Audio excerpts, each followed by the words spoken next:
Bismillahirrahmanirrahim. Assalamualaikum warahmatullahi wabarakatuh. Halo teman-teman yang join mata kuliah akuntansi praktik akuntansi dengan dan jasa, mulai dari kelas C, D, E, F, G, H.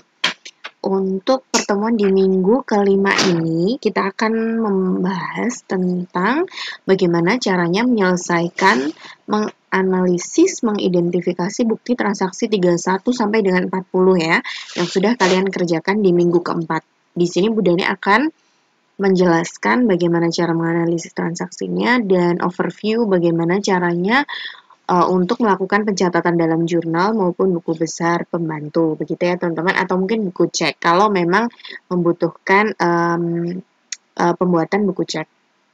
Baik, langsung saja dimulai di bukti 31, kalian siapkan buku kalian, jangan lupa kalau misalkan di buku 2 kalian, misalkan kalian sudah mengerjakan tetapi ya masih ada sedikit kesalahan begitu, atau mungkin ada yang kesalahan pencatatan dalam jurnal atau mungkin kesalahan di dalam mengidentifikasi transaksinya, silahkan dibetulkan ya teman-teman.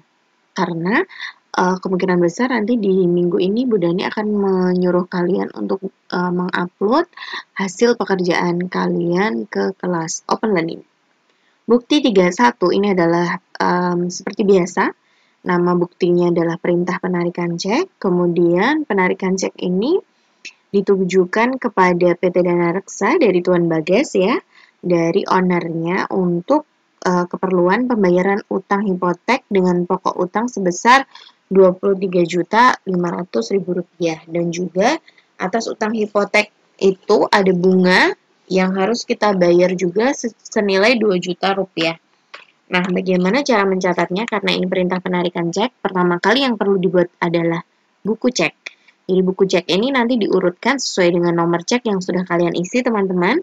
Jangan lupa diisi di bagian bonggolnya bahwa karena ini kita melakukan penarikan cek atau pengambilan uang dari rekening giro begitu, sehingga kita masukkan di kolom pengambilan di buku cek ya. Jangan lupa saldo awal kemudian dikurangkan dengan pengambilan, ketemu saldo akhir pada bonggol ceknya. Kemudian jangan lupa lembar utamanya juga diisi ya, diisi dengan tanggal berapa cek ini dikeluarkan, kemudian dengan uang sejumlah berapa, ditulis juga nominalnya ya. Kemudian ditulis terbilangnya dengan menggunakan huruf begitu. Kemudian setelah buku cek ini dibuat, teman-teman silahkan mencatatnya di dalam jurnal pengeluaran kas, karena penarikan cek artinya adalah mengeluarkan kas. Mengeluarkan kas berarti masuknya di jurnal pengeluaran kas. Jurnal pengeluaran kasnya adalah ditulis dulu tanggal transaksinya ya, 24 Januari 2018. Kemudian keterangannya bisa diisi dengan PT Dana Reksa.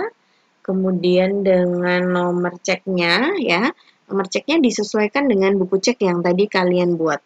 Kemudian pada debit kredit terlebih dahulu ya. Jadi kreditnya kas pasti ya, karena kita mengeluarkan uang kas. Sejumlah total yang kita keluarkan adalah Rp25.500.000. Nah, Rp25.500.000 ini ada di kredit ya, kas kredit. Kemudian debitnya apa Bu?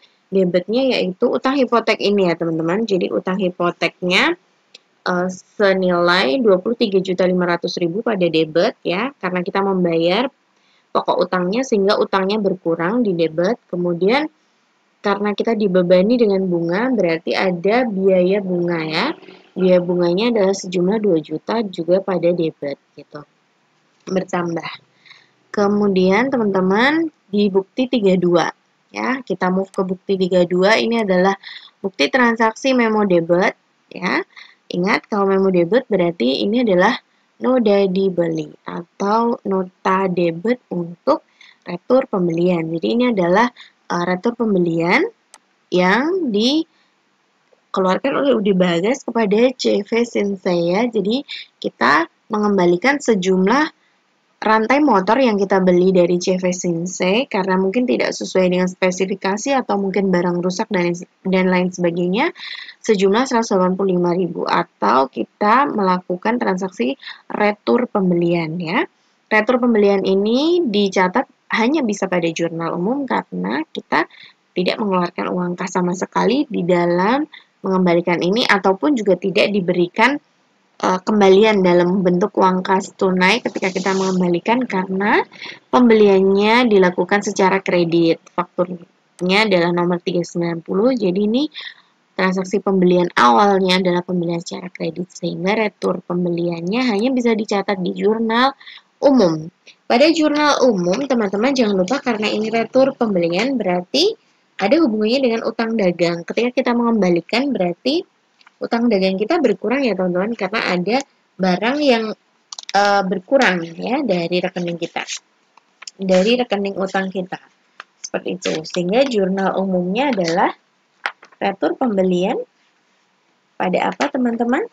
Utang dagang terlebih dahulu pada debit ya, karena utang dagang kita berkurang pada debit, kemudian kreditnya adalah retur pembelian. Jadi retur pembelian ini memang saldo normalnya ada di kredit ya, berlawanan dengan akun pembelian yang saldo normalnya di debit.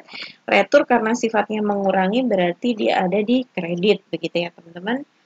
Sehingga untuk bukti 32 ini, selain kita mencatat di dalam jurnal umum, juga sangat terkait ya dengan buku pembantu utang atas nama CV Sensei. Jadi nanti setelah teman-teman mengisi ini, retur pembeliannya pada jurnal umum, kalian langsung input juga ke dalam jurnal buku pembantu utang atas nama CV Sensei ya. Jangan lupa keterangannya adalah retur pembelian ya. Kemudian kita kurangkan utangnya, jadi utang berkurang sebelah debit sehingga mutasinya mutasi debit sejumlah 185.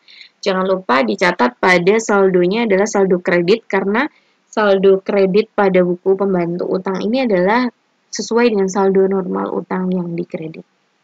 Lanjut kita ke bukti 33, ini adalah bukti faktur ya teman-teman. Dari UD Bagas dijual ke PT Mataram Sakti, sehingga ini adalah faktur penjualan yang mengeluarkan UD Bagas. Nah, UD Bagas ini menjual secara kredit kepada PT Mataram Sakti dengan nomor faktur 929, spare part kendaraan bermotor dengan total 2.750.000, sehingga langsung aja masukkan ke jurnal penjualan ya.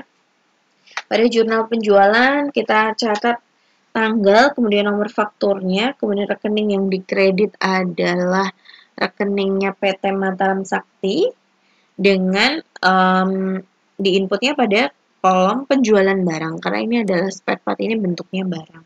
Sejumlah berapa? Sejumlah totalnya 2.750.000. Lanjut nanti setelah ini kita masuk ke buku besar pembantu, karena ini ada hubungannya dengan piutang, begitu kita menjual secara kredit, kita memiliki piutang ke PT Mataram Sakti, maka kita masukkan ke buku besar pembantu piutang atas nama PT Mataram Sakti dengan mutasinya sebelah debit karena piutang kita bertambah ya, jumlah 2.750.000. Nanti di kolom saldo debit lagi karena piutang bersaldo normal di debit, sehingga kolom saldonya selalu berada di debit. Lanjut ke bukti 34 adalah bukti penerimaan kas yang kita terima dari CV Bantai untuk melunasi piutang dengan faktur nomor 927. Ya. Bukti penerimaan kas langsung saja kita masukkan ke jurnal penerimaan kas. Nah, di jurnal penerimaan kas ini kita catat tanggalnya 25 Januari 2018 ya. Keterangannya boleh CV Bantai biar kita mudah nanti menginputnya ke dalam buku pembantu piutang atas nama CV Bantai ya. Jadi pada jurnal jangan lupa kita menerima kasnya adalah jumlah 1.200.000. Kita lihat nomor faktur 927. Nomor faktur 927 ini sepertinya sudah tidak mendapatkan potongan penjualan ya teman-teman. 927. Kita lihat terlebih dahulu. 927 ini faktur, oke, tidak diketemu 927. Sebentar, kita cari-cari terlebih dahulu faktur 927 ya. Apakah ada di sini? Kita lihat 928 ini memo. 927. Nah, ini ternyata di bukti 12 ini kita menjualnya itu adalah pada tanggal 9. Ternyata baru dilunasi pada tanggal 20 berapa tadi? 25 ya. Kita lihat lagi di bukti utamanya tadi. Lunasan ya, ini. Jadi kita menjualnya tanggal 9 tapi baru dilunasi tanggal 25, berarti sudah tidak mendapatkan potongan penjualan ya teman-teman. Sehingga yang perlu kita catat hanya sebesar jumlah uang yang diterima, kasnya debit 1.200.000, kemudian kredit piutang dagang, piutang kita berkurang pada CV Bantai sejumlah 1.200.000. Lanjut nanti kalian juga catat ke dalam buku besar pembantu piutang atas nama CV Bantai, kolom mutasinya yaitu pada kolom kredit. Karena piutangnya berkurang di kredit 1.200.000, saldonya nanti di debit ya teman-teman sesuai dengan urutan saldonya berapa.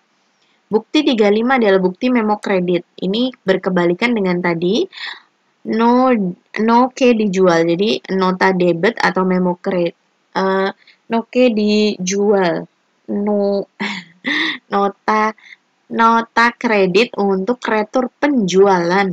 Nah, jadi ini adalah bukti kita mengirimkan kembali ya retur penjualan, atau PT Mataram Sakti mengirimkan kepada kita skok yang mungkin tidak sesuai dengan pesanan atau rusak sejumlah 375.000 dengan nomor faktur 928. Oke, kemudian kita nanti masukkan ke dalam mana, karena ini adalah untuk transaksi retur, berarti masuk di jurnal umum ya. Karena itu ini adalah retur penjualan, berarti ada hubungannya dengan piutang. Piutang kita berkurang ya teman-teman karena ada yang dikembalikan ke kita gitu. Kita menjual barang kok ada yang dikembalikan karena mungkin rusak atau tidak sesuai dengan pesanan, sehingga piutang kita berkurang pada kredit ya, jangan lupa. Piutang kredit, debitnya apa? Retur penjualan. Jadi retur penjualan memang saldo normalnya ada di debit. Jadi ketika di jurnal, ketika retur penjualan itu terjadi, retur penjualan bertambah itu ada di debit. Kenapa kok di debit retur penjualan? Karena dia berkebalikan, berlawanan dengan akun penjualan ya. Rekening penjualan atau akun penjualan kan bersaldo normal di kredit, sehingga untuk retur, potongan, dan lain-lain yang sifatnya berkebalikan, dia juga saldo normalnya berkembalikan. Jadi retur dan potongan penjualan berada atau bersaldo normal di debit, sehingga jurnal umumnya adalah retur penjualan pada debit, kreditnya adalah piutang dagang. Karena ini berhubungan dengan piutang, jangan lupa masukkan ke buku pembantu piutang atas nama PT Mataram Sakti, karena piutang kita berkurang berarti nanti pada kolom mutasi kredit sejumlah 375.000. Saldonya tetap debit. Lanjut ke bukti 36 yaitu bukti memo ya. Memo ini dikeluarkan dari Tuan Bagas kepada urusan akuntansi untuk mencatat biaya gaji ya pada minggu terakhir bulan Desember. Lanjut, jadi karena ini memo pasti bisa masuknya di jurnal umum, yaitu adalah ada biaya gaji bagian penjualan debit sejumlah 1.500.000 di jurnal umum ya. Kemudian debit lagi biaya gaji bagian administrasi 2.750.000. Kreditnya adalah utang PPh karyawan, disebut rekeningnya menjadi utang karena kita baru mencatat belum membayar jadi utang PPh. Kemudian kredit lagi utang gaji sejumlah 3.612.500 rupiah.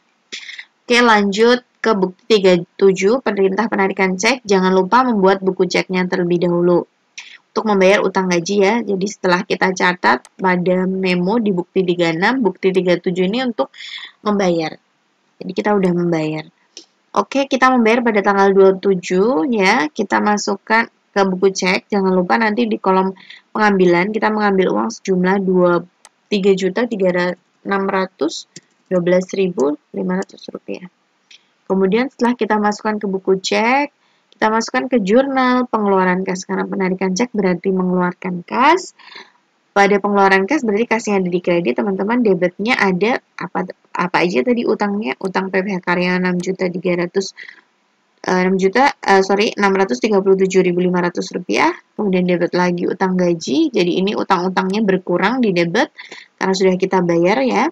Kreditnya adalah kas sejumlah mohon maaf teman-teman. Jadi ini kita bayarnya baru utang gaji doang. Jadi utang PPh-nya belum dibayar ya. Jadi ini utang gaji pada debit sejumlah 3.612.500, kreditnya adalah kas. Hanya dua akun itu ya yang muncul. Lanjut ke bukti 38, ini catatan kas mingguan. Kalau ketemu catatan kas mingguan, jangan lupa saldonya nanti kita masukkan di buku cek ya teman-teman, buku cek pada transaksi berikutnya ketika kita mengeluarkan cek atau menarik cek, menyusun atau membuat buku cek, kita masukkan di kolom penambahan ya teman-teman. Jadi bukan pengambilan tetapi yang kolom setoran atau penambahannya.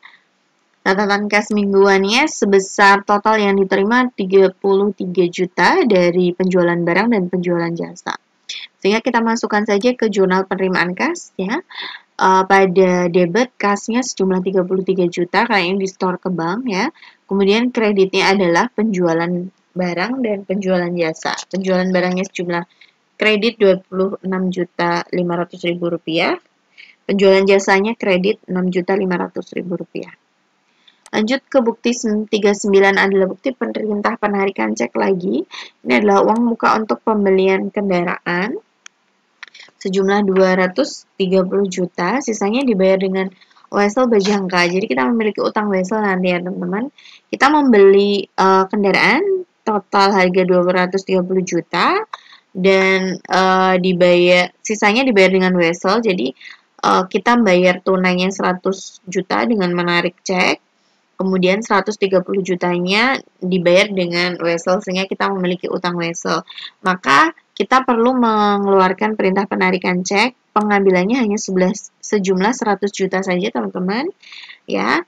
Kemudian nanti di jurnal pengeluaran kas, jurnal pengeluaran kasnya itu ada di kredit hanya sebesar 100 juta karena kita baru mengeluarkan uang sejumlah 100 juta ya. Terus debitnya adalah kendaraannya ya, karena kita membeli kendaraan bertambah debit sejumlah 230 juta.